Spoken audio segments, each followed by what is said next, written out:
Congratulations on the win, and congratulations on being a part of an absolutely epic fight. Can you just tell us, I mean, physically how you're feeling and emotionally how you're feeling right now after a fight like that? I feel like nothing changed. I love being in there. When it's over, it's back to normal life for me. I'm sore. My elbow's sore from blocking the kicks. My finger hurts from punching his tooth. But man, I don't look that bad, huh? For fighting Tony Ferguson. He didn't hit me with one elbow. I was great tonight. That's all I can say. You really did have a phenomenal performance. I'm curious, I mean, how did the fight play out in reality versus your expectations? I mean, is that how you saw it going, or did it surprise you? I don't go in there with any expectations. I had none. I thought he was going to be faster. I thought he'd be stronger. I thought he'd hit a lot harder. I always tell myself they're better than me.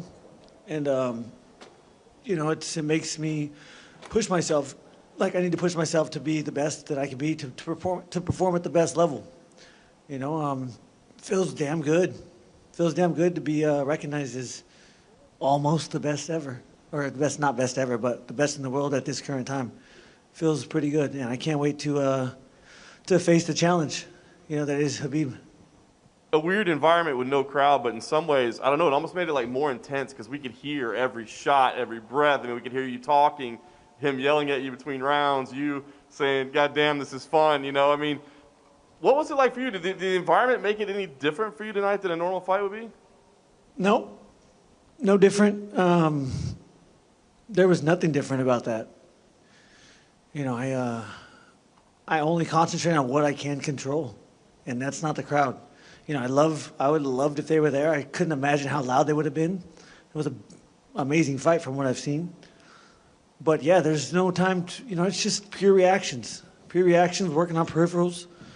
My feet are incredible. I have a great coach, Trevor. We've been working together for 9 years, or probably longer than that.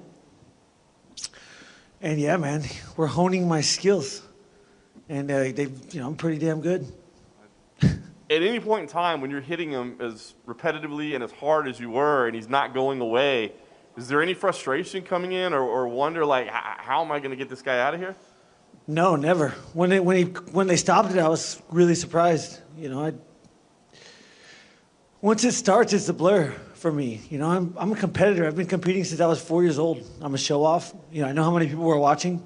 I know how it makes me happy. I know how good I just made so many people feel. That feels great. Just pure exhilaration. I know I just screaming. I know all over, not just in this country, but all over the world. I get messages from all over the world saying how, they're my fans, whatever. But humans recognize effort. I give max effort every single time. And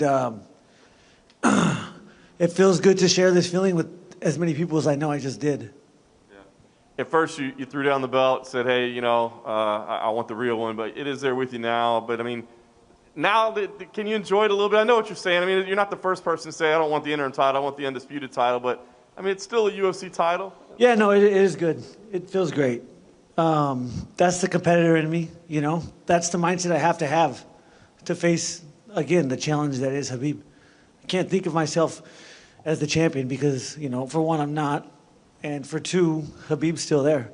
And so, again, I can't become complacent.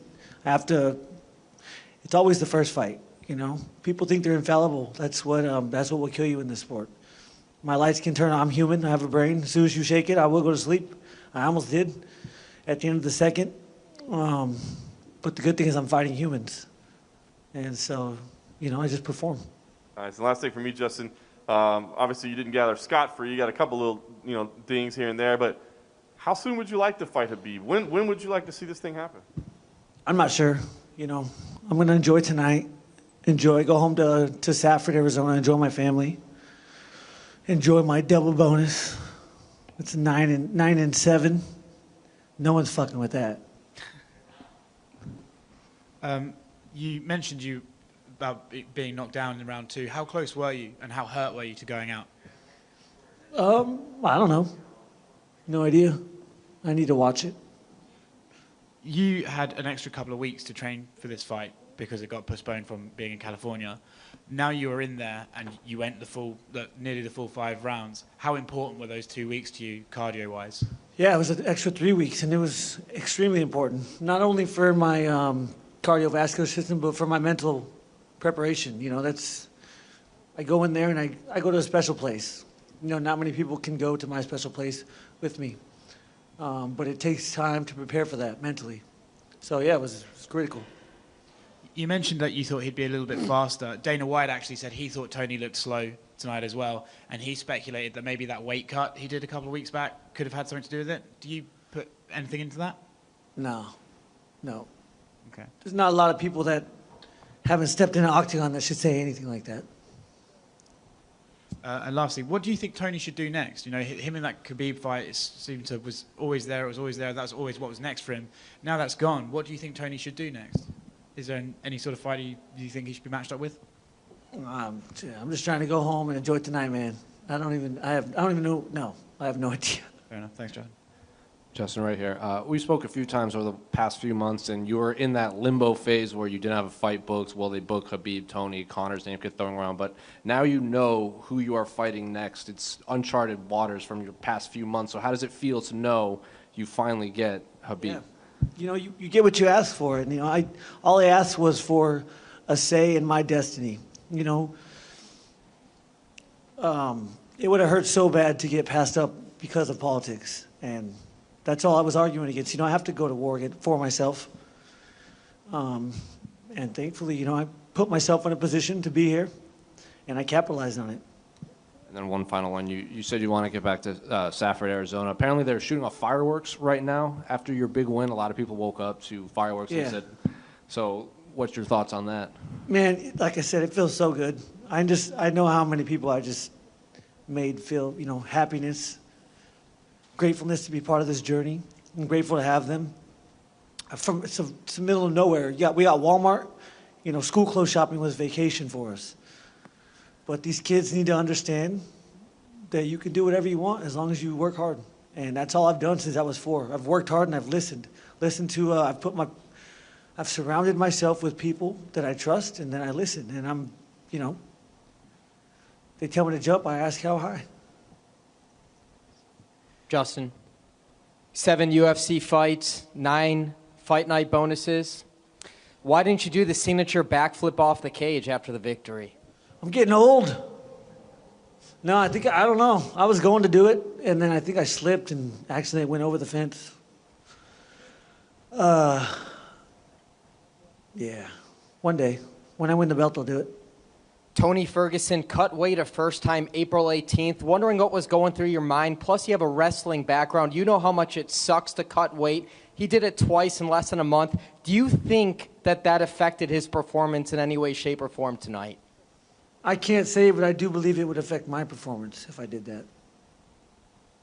And lastly, is it 100% that Khabib is your next opponent? It wouldn't be, let's say, Conor McGregor if he stepped in there and money couldn't lure you to a different fight. No, I want the biggest challenge in the world. That's Khabib Nurmagomedov. USA versus Dagestan. And then, you know, I'll go to Ireland and do what I got to do. Thank you. Justin, at the end of the second round, Tony, everybody in the stadium could hear Tony yell over across the ring to you, "Get him off that stool. You're sucking wind, kid." Did you? I assume you heard that, and did that register to you? And I didn't hear it. Didn't hear it, but it sounds like false confidence. False confidence ain't gonna get you anywhere in there. I believe in my hard work. I believe in my coaches. I believe in myself. You know, that wasn't going to deter me. I control my thoughts and emotions. Nobody has control of that. Nobody gets control of that. So, you know, he's trying to psych himself up. He knew he was in trouble. You know, he just caught me with a good one. So, you know, maybe, I don't know, maybe he thought I would quit. But he found out really fast that there's no quit in me. You know, and he'd be a fool to think that I would. Great job tonight. Thank you.